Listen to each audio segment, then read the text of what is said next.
যেমনটা আমরা সবাই জানি, ইতিমধ্যেই প্রকাশ হয়ে গিয়েছে এসআইআর এর ফাইনাল রোল। 3টি যে ক্যাটাগরিতে এই রোলের নাম রয়েছে তার মধ্যে অ্যাপ্রুভ এবং ডিলিটেডদের নিয়ে কোনো সন্দেহ নেই।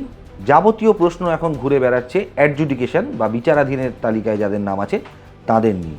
আমাদের প্রত্যেকের মনেই মোটামুটি 3টি প্রশ্ন ঘুরপাক খাচ্ছে। 1, কবে প্রকাশ হবে সাপ্লিমেন্টারি লিস্ট?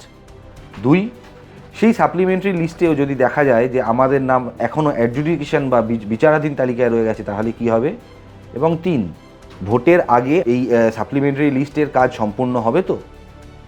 এই বিষয়ে আপনাদের জানিয়ে দেওয়া দরকার, কমিশন সূত্রের যা খবর তাতে সুপ্রিম কোর্টের নির্দেশে বিভিন্ন যে বিচারক ও জুডিশিয়াল অফিসারেরা সবার নথি যাচাইয়ের কাজ চালাচ্ছেন তারা প্রত্যেকেই মোটামুটি প্রথম দফার ভোটের আগেই নিজেদের কাজ শেষ করে সাপ্লিমেন্টারি লিস্ট বার করে ফেলবেন। অর্থাৎ প্রথমেই যে প্রশ্নটি সবার মনে ঘুরপাক খাচ্ছে যে সাপ্লিমেন্টারি লিস্ট আদৌ বেরোবে তো, এই বিষয়টিতে আপনাদের জানিয়ে রাখি নির্বাচনের আগেই সাপ্লিমেন্টারি লিস্ট প্রকাশ পেয়ে যাবে। এবারে থাকছে প্রশ্ন, সেই সাপ্লিমেন্টারি লিস্টের পরে কি হতে চলেছে বর্তমানে বিচারাধীন থাকা ভোটারদের ভবিষ্যৎ। দেখুন, এই তালিকাতে যেরকম অ্যাপ্রুভ এবং ডিলিট অপশানগুলি রয়েছে সাপ্লিমেন্টারি লিস্টেও কিন্তু থাকবে সেরকমই।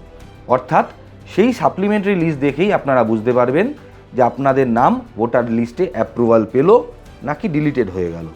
যাদের নাম অ্যাপ্রুভাল পেল তারা ভোট দান, নির্বাচনে অংশগ্রহণ থেকে গোটা ভোট প্রক্রিয়ায় প্রত্যক্ষভাবে অংশ নিতে পারবেন এবং যাদের নাম ডিলিট হয়ে গেল তারা এই গোটা প্রক্রিয়া থেকে বাদ যাবেন।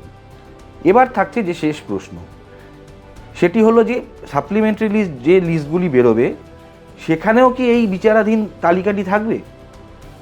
এখনও পর্যন্ত কমিশনের তরফ থেকে যা জানা গিয়েছে সাপ্লিমেন্টারি লিস্ট হয়তো একটি নয় একাধিক বেরোতে পারে। শুরুর দিকে যদিও বা বিচারাধীনভাবে কিছু নাম থেকে যায়, শেষের দিকে চূড়ান্ত তালিকা যখন একেবারে নির্বাচনের আগে আগে বেরোবে তখন আর সেই সম্ভাবনা কোনো থাকবে না। অর্থাৎ ধরে নেওয়াই যেতেই পারে এই যে 60,06,000-এর কিছু বেশি ভোটারের নাম বিচারাধীন তালিকায় রয়েছে তাদেরকে একেবারে চাল থেকে কাকড় বাছার মতো করেই বাছার প্রক্রিয়া চালাচ্ছে নির্বাচন কমিশন।